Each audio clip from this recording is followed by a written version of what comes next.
السلام علیکم ورحمۃ اللہ وبرکاتہ۔ بسم اللہ الرحمن الرحیم۔ الصلاة والسلام علیک یا رسول اللہ وعلی آلک واصحابک یا حبیب اللہ صلی اللہ تعالی علیہ وسلم۔ ناظرین محترم، کیا ہم چاہتے ہیں کہ جنت میں ہمارا داخلہ ہو جائے؟ کیوں نہیں؟ اور کون نہیں چاہے گا؟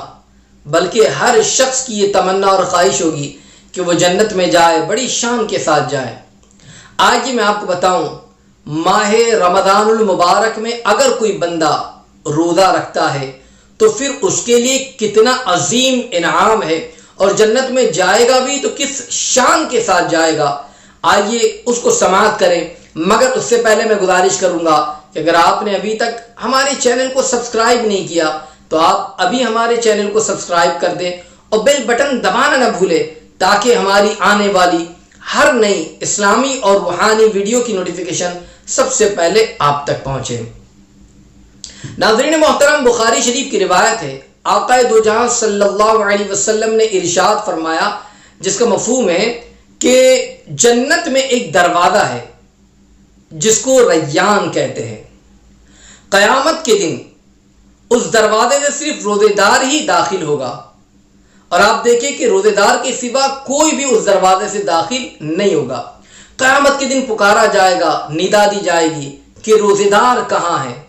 جب روزے دار کے حوالے سے ندا دی جائے گی تو سارے کے سارے کھڑے ہو جائیں گے، ان کے سوا کوئی بھی جو ہے اندر داخل نہیں ہو سکے گا۔ اور جب روزے دار اس دروازے سے اندر داخل ہو جائیں گے تو پھر اس کے بعد وہ دروازہ جو ہے بند کر دیا جائے گا۔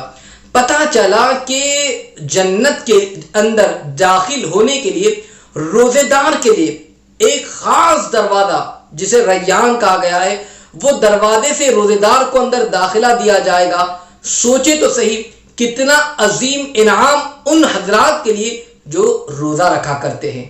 اب آپ دیکھیں کہ جنت کی خواہش تو ہمارے اندر ہے، ہم یہ چاہتے ہیں کہ جنت میں ہمارا داخلہ بھی ہو اور ہم سارے کے سارے لوگ جنت میں جائیں، مگر چھوٹی چھوٹی باتوں کو لے کر تھوڑا سر درد ہوا تو روزہ چھوڑ دیا، تھوڑا پیٹ درد ہوا تو ہم نے روزہ چھوڑ دیا، اور اس طریقے سے ہم بآسانی روزے کو ترک کر دیتے ہیں، چھوڑ دیتے ہیں۔ یاد رہے کہ یہ دنیا تو فانی ہے، اس کی مصیبتیں بھی تھوڑے وقت کے لیے ہے، مگر جب بندہ روزہ رکھے گا تو قیامت کے دن اللہ تعالی جو انعام عطا فرمائے گا، یاد رہے تو پھر وہ انعام اسی بندے کو ملے گا جو ماہ رمضان میں روزہ رکھا کرتا تھا۔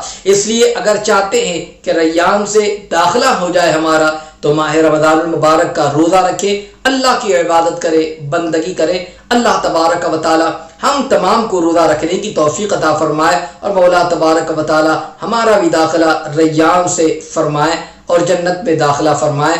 آمین۔ السلام علیکم ورحمۃ اللہ وبرکاتہ۔